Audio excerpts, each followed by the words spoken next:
And thank you all for, let's see, how's that volume? A little too much, just about right in the back there, good. Got it, Dan, thank you. Yes, I so appreciate not only being here in Brighton. My wife was from Brighton when I met her, so we have a special affinity here. We used to eat at Sushi Zen and ride our bikes over to the pond and watch the ducks. What a beautiful community and what a great service you've got going here with this emphasis on inclusion, on health, on prosperity, and togetherness. So thank you for inviting me to speak, and let's see if we can augment that message of health. Dan, got my slides. And here we go. So I want to start by taking you back did this thing turn off? Still on. It was working in practice. Point it to you. Come on. The pointer's working, so the battery's on. We got it, okay. Thank you. So, still a little finicky. Point at the screen. Point at the screen. Dan said point at him. It's back there. Next slide. So this is me and my brothers. I grew up the oldest of four boys in Ann Arbor. And in 1964, we enjoyed all that good, prosperous, healthy families had back then, with a lot of junk food and processed food. McDonald's was our favorite restaurant. You know what it was like. But it was also, next slide, the time when there was a good example of how lifestyle medicine came to be was in 1964, when then Surgeon General Dr. Luther Terry came out with his smoking and health report. If some of you are old enough, you remember that smoking was normal back then. 43% of adults smoked. It was everywhere, in restaurants, even hospitals, doctors' offices, and meetings. It was just part of life. Well, with his report, he advised, next slide, that people should quit smoking, and they did. You see the incidence of smoking here peaked in 1964 at 43%, and down it went there and continues down now to only 14% of adults. So with about a 30-year lag did the incidence of lung cancer. So an early example of how a lifestyle medicine intervention, not smoking, can reduce your risk of lung cancer by 90%. Wow, pretty amazing. Let's go with that. Next slide. Did I hit that? Okay. Maybe it's working now. Thank you. So fast forward to 1990, and this Dr. Dean Ornish and my partner, Dr. Nassif, came out with his landmark report on reversal of coronary artery disease. He took a group of late-stage coronary artery patients, and he put them on his 4-part program with social connectedness, healthy eating, exercise, and stress management, and hoping to just arrest their disease. To his surprise, they actually began reversing their coronary artery disease. Our leading killer, 650,000 people every year in America drop over from a heart attack. We now knew and found that this disease was reversible. Next slide. Oh, why does it keep jumping there and then back? Thank you. Reboot. So fast forward to 2015, Dr. Michael Greger came out with his book, How Not to Die. And okay, mine seems to be working now as I go this way. Okay, good. I think we're in business. Came out with his book on How Not to Die and reported that all 15 of our leading killers are largely preventable and commonly reversible with some straightforward lifestyle approach. I encourage this book, by the way, but again, this was big news. We found that most of the chronic diseases that Dr. Nassif and I see in our office every day are preventable, and it's things over which you have control. Next slide. So a fundamental paradigm shift is coming as a result of this understanding, with the American College of Lifestyle Medicine emphasizing these 6 pillars: healthy eating, physical activity, managing stress, sleeping well, avoiding risky addictions, and social connectedness as the pillars. And we'll go over each of these as we go through. First, back to the Ornish program. Again, he noted not only that these patients stopped getting worse, but the patients on his program noted a 91% decrease in their frequency of angina. That's chest pain as a result of coronary artery disease, and versus 186% increase in the control group who were just given usual care. So the disease started reversing. The body went into healing mode. Fast forward to Dr. Esselstyn's work out of the Cleveland Clinic, his book, Prevent and Reverse Heart Disease. And here it is graphically with a coronary angiogram. The shadow here is this person's widowmaker artery coming down, and this is a 44-year-old surgeon from the Cleveland Clinic, all raggedy and clogged. 3 years later, on just his lifestyle intervention program, back open and flowing again. You could restore blood flow to the heart and decrease the risk for heart disease. This is my friend Tim, just to put a face on this. Tim thought he was doing pretty well. At age 60, his blood pressure was a little bit high, 130/90. His weight was a little above, a BMI of 27. We like to see between 19 and 25. His blood sugar was a little high, 104, between 100 and 120 is pre-diabetes. His cholesterol, pretty good by American standards, lower than average, but 206, and an LDL of 132. I said, Tim, this is pretty good, but pretty good by American standards isn't really very good. I said, yeah, I'll get to it. I'm going to do this. Well, Tim's a healthcare consultant, and he was meeting with a doctor down in Detroit, and he said, boy, this is an aside, but I just haven't been feeling up to par. It feels like when I try to exert myself, I just get this heaviness in my chest. His doc said, you're going to the ER. It wasn't his doc, I was his doc, but he said, you're going to the emergency room. Well, speaking of widowmaker arteries, he was 95% blocked in his left anterior descending artery. You can see it here. Well, needless to say, Tim required a stent here in this particular artery, but he also changed his lifestyle, decided to start getting active, to manage his stress better, to eat plant-based diet, and now, 7 years later, he and his whole family are doing very well. His daughter has autism. His son is actually an NHL hockey player, and he attributes a lot of his stamina and ability to keep doing what he needs to do to his plant-based diet. Come on. Are you doing, this thing is still finicky. I think it needs a new battery, Dan. Okay, so here are the cornerstones for helping to accomplish these kind of goals. And the nutrition pillar, thousands of studies now support the overwhelming evidence that you want foods that are high in fiber and phytonutrients, foods that are low in calorie density and high in nutrient value from whole plant sources. Unprocessed foods, foods that are rich in these nutrients, and at the same time, low in saturated fat and certain pro-inflammatory compounds. On the physical activity movement, this isn't just exercise at the gym, this is any movement. Aerobic exercise, walking is very excellent. Some resistance training with weights to build strong muscles and bones, balance training. All these are critical components because your body, your musculoskeletal system is a use it or lose it. The stress management in its early stages, or usual eustress, stress can be a good thing. It gives us accomplishments, goals, it drives us to do better. But if it gets to the overwhelm stage, it can start to lead to insomnia, anxiety, burnout. So we want to manage that stress. And it's different ways for different people. Maybe music, meditation, prayer, walking in nature. Any number of things can be helpful for people, but managing that stress helps people to focus on all the pillars. And then the substance use pillar. We all have known the challenges of nicotine and alcohol and other drugs, so not to get pulled down by that. The next, and this is really critical, is restorative sleep.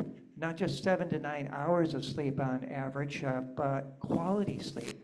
And the components that go into that, like keeping a regular schedule to align your sleep schedule with your circadian rhythms, like a wind-down routine before bed, avoiding caffeine in the afternoon, some general principles that can help improve quality sleep. And this sleep not only helps your brain to function better, but also enhances immune function, helps to decrease risk of certain cancers, and yes, also heart disease. And then finally, social connection. Dr. Ordish calls this one of the most important pillars of all, because the kind of connectedness that you all are engendering here, family support, and other, helps us to not only feel meaning and purpose, support for others and from others, but also to focus on the other pillars as well. So the standard American diet has surpassed smoking as the leading cause of death and disability. So I just want to spend a couple minutes on this particular critical pillar. Ever since 2018, this is now understood as the leading cause of death and disability, largely because the major concerns we see, like diabetes, heart disease, Alzheimer's, obesity, are largely related to this nutrition pillar. One way of thinking of this is to think of foods in 4 categories: animal, plant, unprocessed, and processed. Down here in the processed animal food, like hot dogs, cheese, chicken McNuggets, you get the idea. Up here, it started from animal origin and not heavily processed. Down here, these started from plant origin, but had a lot of the nutrients like fiber, nutrition removed, a lot of fat, salt, and sugar added, and these are designed to be hyper palatable and have lost a lot of their nutrition value. And up here, unprocessed plant foods, fruits, vegetables, whole grains, beans, nuts, and seeds. It turns out, if you look at the evidence, the way to think about this is not just one half or another. For example, like someone tells me, well, I'm vegan. Well, good for you, but you could be vegan eating French fries, Oreos, Coca-Cola, and chocolate chip cookies. Those are all processed vegan foods.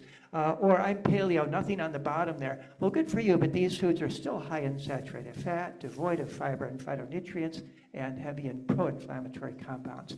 So you want to focus on moving up and to the right there. Whole, healthy plant foods, as already mentioned, help to reverse his chronic kidney disease, diabetes. This isn't all or nothing, though. It's a dose-response relationship. The more you move, the more you benefit you gain. And it turns out, though, that the average American only gets 11% of their calories from this quadrant. On a 1 to 10 scale, the American diet rates a 1. If we gave an A to 90%, B 80%, an E at 60%, Americans are a 1, 11%. So any movement in that direction helps, and there are many in-between diets that can help get us there. But best is to focus on getting up and to the right there as you think about this. And next.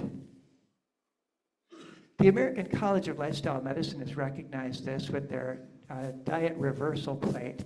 The whole food plant-based plate is half fruits and vegetables, a quarter plant proteins from beans, legumes, nuts, and seeds, and a quarter whole grains like quinoa, oats, corn, barley, whole grain breads, and pastas.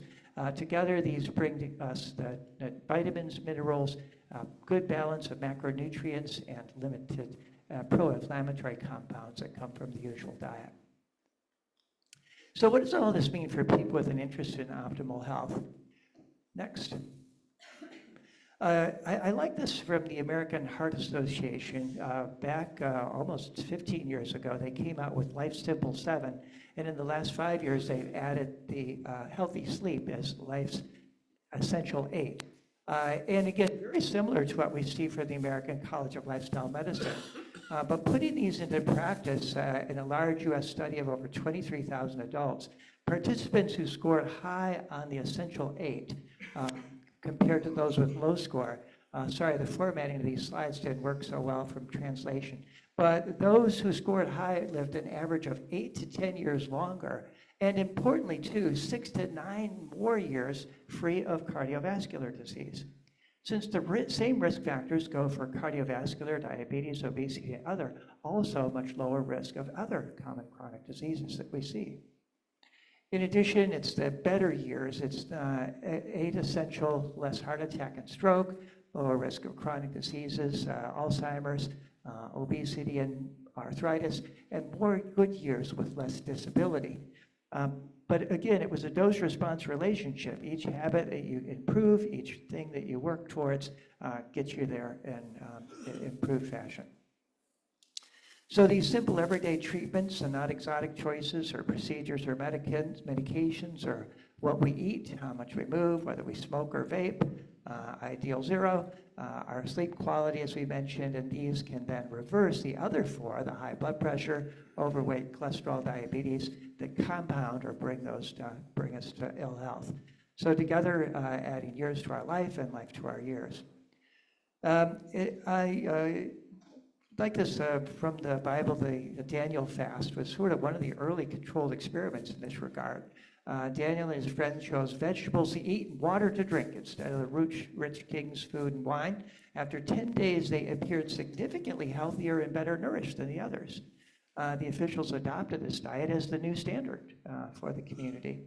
What he chose was simple plant foods, grains, legumes, fruits, nuts, and seeds. Water is the primary beverage, avoiding rich meats, sweets, and alcohol. And the food quality matter, what we can learn from this is that whole food plant-based help us, even in a short time period. The self-discipline, faith choices ran counter to the cultural norms even within his community, but modern studies now show that this same pattern lowers blood pressure, cholesterol, improves insulin sensitivity, that is prediabetes, and markers of inflammation. So example of how lifestyle medicine and healthy habits can bring together kind of the spiritual support for this to bring better health to us in our communities.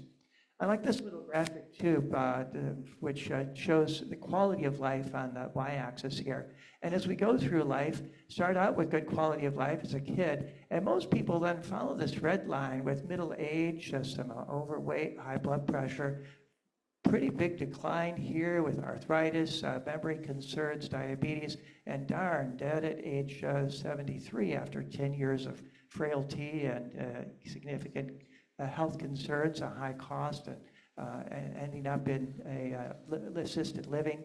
Instead, what if you could follow this green dotted line up and remain active, healthy, and vital all the way to 103, get struck by lightning on the golf course? You're still going to end up down here. There's no getting around making that transition. But instead of 10 years of pain and suffering, you're getting an extra 30 years of hiking and travel and spending time with kids and great-grandkids. That's what you want to focus on. And the party line is, well, some people get lucky and they have this line, but it's really a matter of genetics and things you don't control. No. 80% of whether you follow one line or the other is things over which you have control. Essential 8, the pillars of lifestyle medicine. You can dramatically improve your chances of ending up on the green line there. A couple more stories before we finish. Dan is one of my long-term patients, and he is 67 here. He retired and decided to take up pickleball. And he found that by healthy living, by plant-based eating, he could keep up with the kids half his age on the pickleball court. He actually took me out, taught me how to play, scoop it out of the kitchen. It was my first time playing pickleball over in Canton. Again, he was active and vital well into his 60s. Next is Michelle. Michelle was so inspired by what she learned and lived that she wrote a cookbook.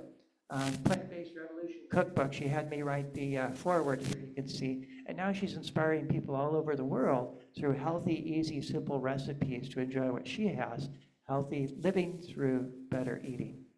And then Julie, I should use Larry for this example, but Julie had chronic kidney disease. This is her kidney function dropping significantly from 2012 down to 2017. Normally it's the green line here at 60. And she dropped down to almost half kidney function by 2020. I said, Julie, the same thing I said to Larry, if this continues, you're going to end up on dialysis or with a kidney transplant. She said, I don't want to go there. Well, we changed EMR systems, so the scale's a little different here. But she did really well here for a bit. Right along came COVID. She fell off the wagon and back down to almost where she was. But you can see at this point, she said, that's it, I'm all in. She gave up all animal protein. She ended up drinking plenty of water, limiting sodium and saturated fat, and her kidney function has improved back to her previous baseline. So there I've got several like you who, this isn't supposed to happen. In medical school, we didn't learn that chronic kidney disease was reversible. But we see this now when we put people on a healthy, whole, plant-based diet.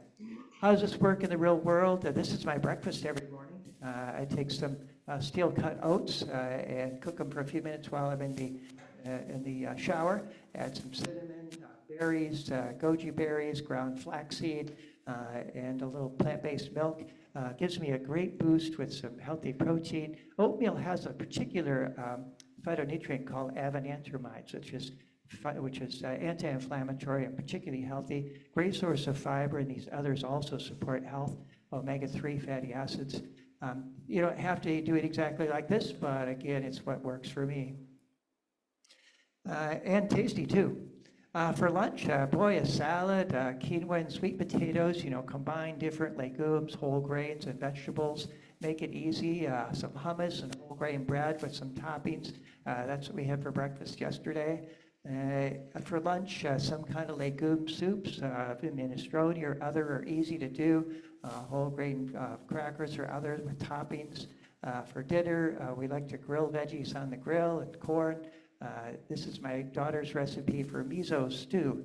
Instead of just miso soup with a couple scallions and pieces of tofu sitting in there, she puts cabbage and carrots and mushrooms and all kinds of things in there.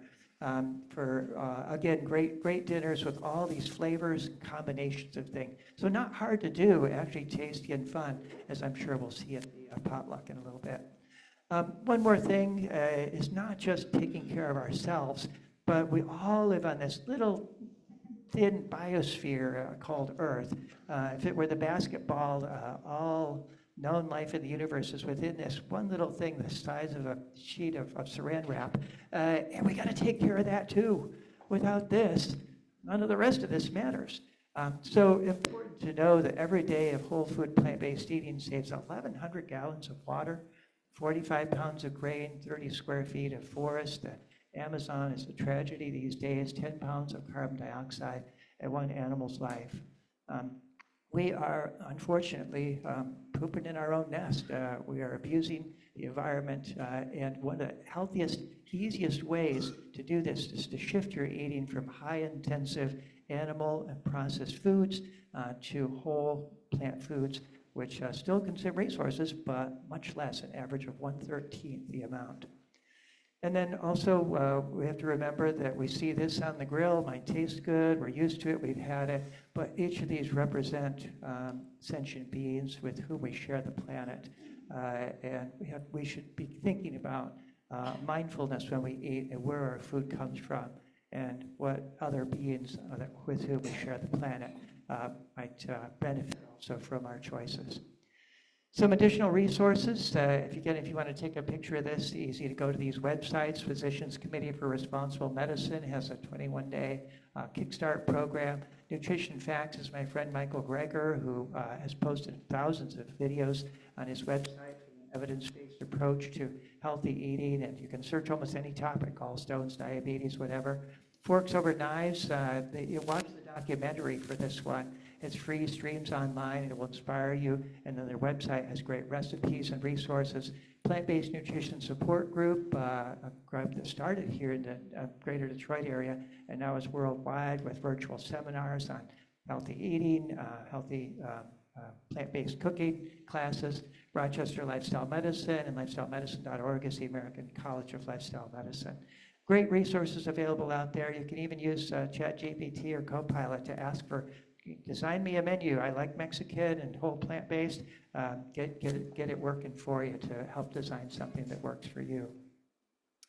So additional resources, this didn't come through too well, but you'll be able to find those and see where and how you can continue to inspire your health journey.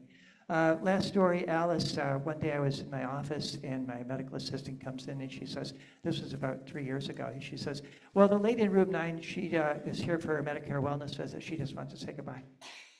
I'm like, excuse me? Said, well, she's not sure she really needs to be here. She's healthy, but she needed her wellness visit. She wants to say goodbye. I said, never mind, I'll figure it out.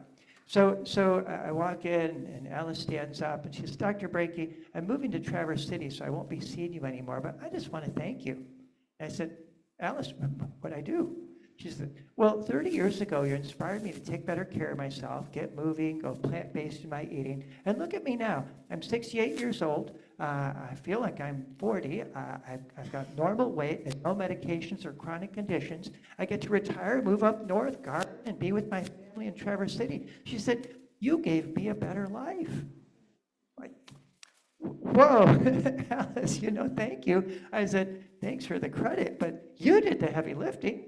I might have inspired you to get started, but you learned how to eat differently and stand up to relatives who said you were going to die of protein malnutrition and stick with it through the holidays and the tough times. I said, you really did this. She said, well, okay, joint credit. And we hugged, and she's still doing well to this day. But this is what's really great about being a lifestyle medicine physician, is that our patients get better. We see health and healing rather than just gradual chronic decline, more medications. There's no all or nothing, and a couple of cautions. Work with your doctor as you do this, because if you go plant-based, you're on a blood pressure or a diabetes medicine, you can get better so quickly that those meds push you too low on your blood pressure, and you're feeling lightheaded, or your diabetes improves so quickly that your blood sugar goes too low. So let your doctor know you're going to do this. Work to where you can to get off your medicines safely, and it's not not all or nothing. It's best most commonly to go gradual so that your microbiome and your body adjust. But as Larry said, give it a try, and you'll find the results are really good. This is my lifestyle medicine primary care practice, and I want to introduce my partner, Dr. Alberto Nassif. Stand up, Dr. Nassif. Alberto is he's also a lifestyle family medicine physician here in Brighton. Where's your office? Right over in... 4 minutes that way, home is 6 minutes this way. It's the old Walgreens. Hey, guys. It's the old Walgreens, right? The old Walgreens. The old Walgreens. Ironically enough, I'm in the potato chip aisle. Okay, good. Good. He's also a world-class drummer, so come see him at... Look at that drum behind you. Oh, you did that. Okay, good. So thank you all for your time and attention here. If you have other questions, I'm gonna stay around for the potluck, and I wish you great health and vitality. The world's a great place to be, and we want to be here as long as we can to inspire joy, health, healing, and faith. Amanda, thank you.